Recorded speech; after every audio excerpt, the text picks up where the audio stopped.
5 सितंबर को Conjuring 4 the last ride release होने वाली है, जिसका नाम और ट्रेलर देखकर ऐसा लगता है कि शायद ये फ्रेंचाइजी की लास्ट मूवी हो। ये सच नहीं है ना माँ?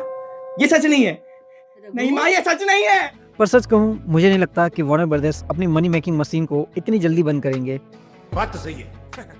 सो अगर आप भी कॉन्जरिंग यूनिवर्स के फैन हो या फिर आपने इसकी सारी मूवीज देख रखी है, तो आई एम श्योर आपके माइंड में एक बड़ा कन्फ्यूजन होगा टाइमलाइन एंड कनेक्शन का। स्टोरी कहाँ से शुरू हुई, कौन सी मूवी पहले आई और कौन किससे कनेक्टेड है, ये सब काफ़ी कंफ्यूजिंग है।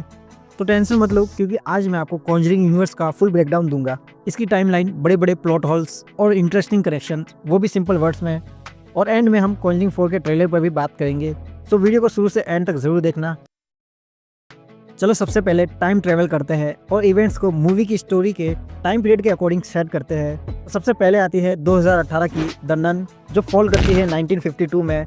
फिर आती है 2017 की एनाबेल क्रिएशन, जिसकी स्टोरी 1955 की है। हाँ, मूवी में हमें इसकी टाइमलाइन तो नहीं बताई गई, पर इसका प्रूफ मैं आगे दूंगा।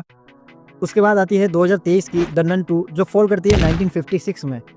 इसके बाद आती है 2014 की एनाबेल, जिसकी स्टोरी 1967 की है। अब इसके बारे में भी हमें कंफर्मेशन तो नहीं दी गई, लेकिन मैं आपको सब कुछ प्रूफ के थ्रू बताऊंगा। फिर आती है 2019 की एनाबेल कम्स होम, जिसकी स्टोरी तो 1969 की है, लेकिन अगर आप इसे गूगल करोगे तो इसकी टाइमलाइन 1972 बताएगी, लेकिन एक्चुअल में ये फॉल करती है 1969 में, जिसे विद प्रूफ हम आगे डिस्कस करेंगे। सो नेक्स्ट मूवी की बात करें, जो है 2013 की द कॉन्जरिंग, जिसकी स्टोरी 1971 की है। फिर उसके बाद आती है 2016 की द कॉन्जरिंग 2, जो 1977 में फॉल करती है। इसके बाद आती है 2021 की द कॉन्जरिंग 3 या Conjuring the devil made me do it, जो सेट है 1981 में। और फिर आती है इसकी सितंबर में रिलीज होने वाली upcoming film Conjuring the last ride, जो फॉल करेगी 1986 में। तो ये थी कॉन्जरिंग यूनिवर्स की टाइमलाइन, जिसमें काफ़ी सारे लूप होल्स और एरर्स है, जिनको मैंने मूवी में दिए गए एक्चुअल टाइम पीरियड के हिसाब से बताया है और जिनका नहीं दिया गया है, जिसे अब हम विद प्रूफ डिस्कस करेंगे। अब ये टाइमलाइन उतनी सिंपल नहीं है जितनी देखने में लगती है। यहाँ से शुरू होता है इसका असली कन्फ्यूज़न, कुछ ऐसे प्लॉट होल्स जो फैंस को हमेशा डिबेट में रखते हैं। तो सबसे पहला जो कन्फ्यूज़न है वो है एनाबेल कम्स होम के टाइम पीरियड का कन्फ्यूज़न। ऑनलाइन थ्योरीज तो कहती है कि ये 1972 में सेट है, लेकिन मूवी के सीन्स के हिसाब से ये 1969 में फॉल करती है। अगर आपको याद होगा तो कॉन्जरिंग मूवी की शुरुआत में हमें एड और लॉरेन की कन्वर्सेशन दिखाई जाती है, 2 नर्सेस, डेबी, कैमिला और एक आदमी के साथ। और ये कन्वर्सेशन हमें एनाबेल और एनाबेल कम्स होम में भी दिखाई जाती है, जिसकी टाइमलाइन 1968 होती है। अब ये कन्वर्सेशन काफ़ी इंपॉर्टेंट हो जाती है, जो इस यूनिवर्स की टाइमलाइन पर बहुत ज़्यादा इम्पैक्ट डालती है। सो इसे याद रखना, क्योंकि आगे जो मैं बताने वाला हूँ उससे आपका माइंड और भी ज़्यादा कन्फ्यूज हो जाएगा। सो अब इस कन्वर्सेशन के थ्रू हमें ये पता चलता है कि एड और लॉरेन के पास एनाबेल डॉल आ जाती है 1968 में, यानी एनाबेल कम्स होम फॉल करती है 1969 में, क्योंकि इसमें हमें 1 साल का टाइम जंप दिखाया जाता है, जब एनाबेल को एड और लॉरेन अपने घर लाते हैं, जो इसे 1969 की स्टोरी बना देता है, जो मेक सेंस भी करता है, क्योंकि कॉन्जरिंग की स्टोरी 1971 की है और उसमें हमें एड और लॉरेन के घर पहले से ही एनाबेल डॉल दिखा दी जाती है, जिसका साफ साफ मीन्स यही होता है कि एड और लॉरेन के पास एनाबेल डॉल 1971 से पहले से ही मौजूद है। सो ये उन सभी सोर्सेज को कम्प्लीटली डिनाई कर देता है जो एनाबेल कम्स होम की स्टोरी को 1971 की बताते हैं। और अगर मान भी ले कि ये 1972 की स्टोरी है, तो फिर कॉन्जरिंग में हमें एनाबेल डॉल पहले से ही कैसे दिखा दी जाती है एड और लॉरेन के घर।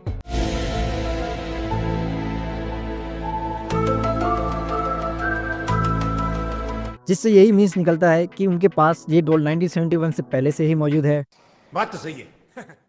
अब हम आगे चलते हैं एनाबेल मूवी पर, जिसकी टाइमलाइन हमें नहीं बताई जाती। अरे देवा, ये गड़बड़ है बाबा। अब आपको वो कन्वर्सेशन याद ही है नर्सेस और एड और लॉरेन के बीच की, जो 1968 की होती है, जिससे हमें ये पता चलता है कि डेबी को ये डॉल उसकी मॉम गिफ्ट करती है उसके बर्थडे पर, जो हमें एनाबेल की एंडिंग में दिखाई जाती है, जो इसे यानी एनाबेल मूवी को 1967 की टाइमलाइन में सेट करता है। यानी अगर एनाबेल 1969 में सेट है, जो एनाबेल क्रिएशन के 12 साल बाद की कहानी है, तो इसका मीन्स ये हुआ कि एनाबेल क्रिएशन 1955 में सेट है, क्योंकि हमें एनाबेल क्रिएशन की एंडिंग में 12 साल का टाइम जंप दिखाया जाता है, जो कनेक्ट होता है एनाबेल मूवी से, जिसका प्रूफ ये रहा। एनाबेल क्रिएशन के एंड में हिगिंस फैमिली जेनिस को एडॉप्ट कर लेती है और वो अपना नाम एनाबेल बताती है, जिसके बाद टाइम जंप आता है 12 साल बाद का, जिसमें जेनिस अपने बॉयफ्रेंड के साथ मिस्टर और मिसेस हिगिंस का मर्डर कर देती है, जो कनेक्ट होता है एनाबेल मूवी की ओपनिंग सीन से। सो आई होप आप लोगों को ये क्लियर हो गया होगा। आई नो काफ़ी कॉम्प्लिकेटेड है और शायद मैंने इसे और भी ज़्यादा कॉम्प्लिकेटेड कर दिया होगा। अरे मुझे चक्कर आने लग गया अब। बट क्या करें, ये यूनिवर्स है ही कुछ ऐसा। अब जो दूसरा सबसे बड़ा प्लॉट होल है वो है कैरेक्टर्स की एज का मिसमैच, जिसमें सबसे पहला कैरेक्टर है एड और लॉरेन की बेटी जूडी। तो एनाबेल कम्स होम में जूडी की एज 11 ईयर दिखाई गई है।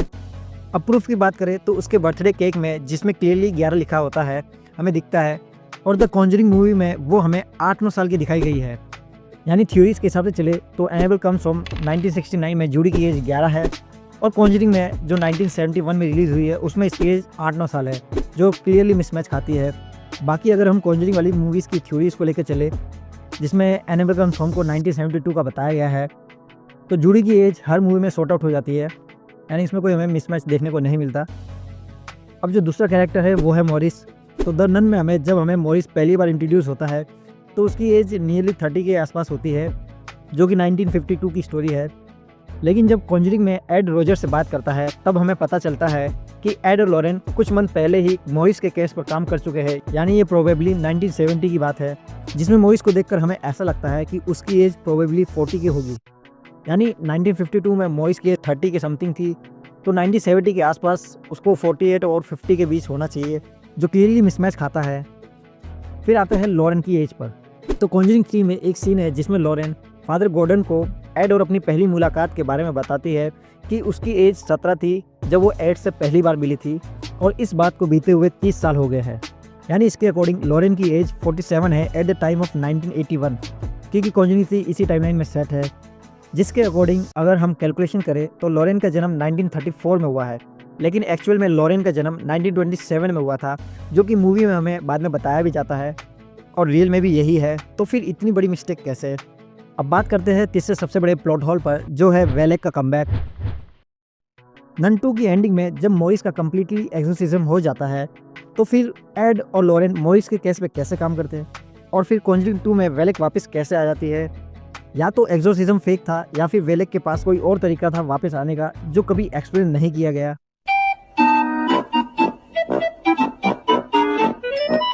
और सबसे लास्ट जो प्लॉट होल है वो है द कॉन्जरिंग का contradiction date. Annabelle comes home वाला प्लॉट होल तो है ही, लेकिन अगर हम बात करें द नन के हिसाब से तो मूवी की एंडिंग में हमें मॉरिस का पोस्ट क्रेडिट सीन दिखाया जाता है, जो 20 साल बाद का होता है, विच मीन्स ये प्लेस करता है 1972 में, जो कि कॉन्जरिंग मूवी से कनेक्ट होता है, क्योंकि उसमें हमें कैरोलिन पेरोन दिखाई गई है जो कि कॉन्जरिंग में पोजेस होती है। मीन्स इसके अकॉर्डिंग द कॉन्जरिंग 72 में सेट है, जो क्लियरली कॉन्ट्रडिक्ट करता है द कॉन्जरिंग की खुद की टाइमलाइन से, जो 71 की है।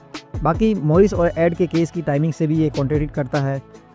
तो ये थे कुछ काफ़ी बड़े मेजर प्लॉट होल्स जो हम डाई हार्ड फैंस को काफ़ी कन्फ्यूजन में छोड़ देते हैं।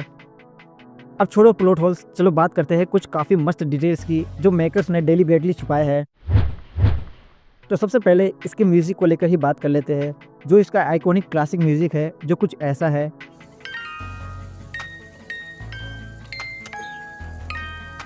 जिसे हम द कॉन्जरिंग और एनाबेल में यूज़ होता हुआ देख चुके हैं, जिसको अब कॉन्जरिंग द लास्ट राइट में यूज़ किया गया है। अगर आप लोगों ने इसका ट्रेलर देखा है तो आप लोगों ने रिकॉल कर लिया होगा। मैं कब हो गया ये?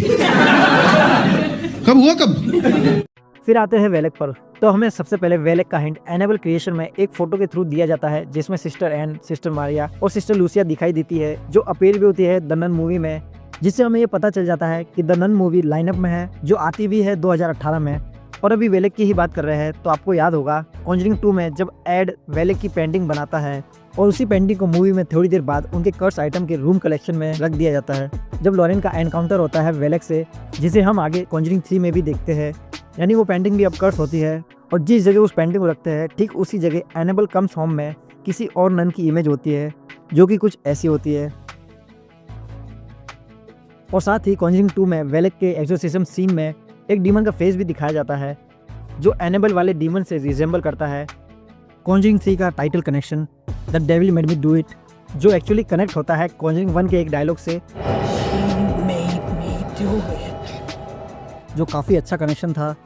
और अगर आप लोगों ने रियल एनाबेल डॉल देखी है, जो कि कुछ ऐसी है, तो बता दूं कि सेम ऐसी ही दिखने वाली डॉल हमें एनाबेल क्रिएशन और एनाबेल कम्स होम में दिखाई जाती है, जो काफ़ी हद तक रिजेंबल करती है रियल डॉल से। और एक चीज़ और थी कि नन 2 में हमें एड वॉरेन का घर दिखाया जाता है, जिसको आई नो की डेलिबरेटली कनेक्ट करने की कोशिश की है, क्योंकि तब तक हम लॉरेन और वेलेक का ऑलरेडी कनेक्शन देख चुके होते हैं।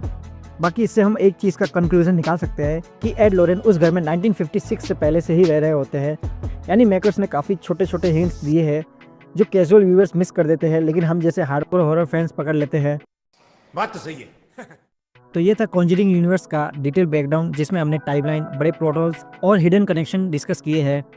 जानता हूँ वीडियो काफ़ी लंबी हो गई है, इसलिए हम कॉन्जरिंग द लास्ट राइड का ट्रेलर ब्रेकडाउन किसी और वीडियो में करेंगे। ये भगवान क्या जुल्म है। तब तक आप बताओ, क्या आपको लगता है कि कॉन्जरिंग द लास्ट राइड इस फ्रेंचाइजी की लास्ट मूवी होगी, नहीं। या ये सिर्फ एक मार्केटिंग स्टंट है? मिलते हैं नेक्स्ट वीडियो में, तब तक के लिए फील द फियर। क्या रे भीख मंगिया, क्या देख रहा है? हाँ, हलवा है क्या? दिहाड़ी लगा, जा दिहाड़ी लगा। तेरे बाप को मोबाइल लेना है, दीपक कलाल को। निकल।